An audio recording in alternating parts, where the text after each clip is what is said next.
31 വർഷങ്ങൾക്കപ്പുറം അമ്മയുടെ ആഗ്രഹം യാഥാർത്ഥ്യമായി. ഒരമ്മയായി തന്നെ ഐശുവിനെ വളർത്താൻ അമ്മയ്ക്ക് ഭാഗ്യം ലഭിച്ചു. ഒരു പെൺകുഞ്ഞ് വേണമെന്നത് അമ്മയുടെ ഏറ്റവും വലിയ ആഗ്രഹമായിരുന്നു. പക്ഷേ കാലം അമ്മയ്ക്ക് സമ്മാനിച്ചത് 2 ആൺകുട്ടികളെയായിരുന്നു. നിങ്ങളുടെ ആഗ്രഹങ്ങൾ തീവ്രമാണെങ്കിൽ അതിൻ്റെ പൂർത്തീകരണത്തിനായി ഈ പ്രപഞ്ചം ഗൂഢതന്ത്രങ്ങൾ മെനയുമെന്ന് പൗലോ കൊയ്ലോ ആൽക്കമിസ്റ്റിൽ പറഞ്ഞത് എത്ര ശരിയാണ്.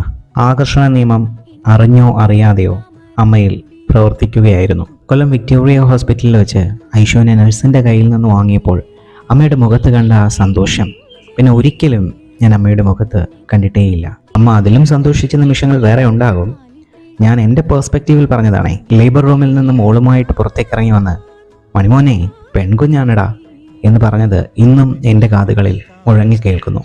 ആ ദൃശ്യങ്ങൾ ഇന്നും ഓർമ്മയിൽ തങ്ങി നിൽക്കുന്നു. നമ്മുടെ ആഗ്രഹങ്ങൾ അവ തീവ്രമാണെങ്കിൽ കാലം അത് നമുക്ക് വേണ്ടി നടത്തി തരുമെന്നേ.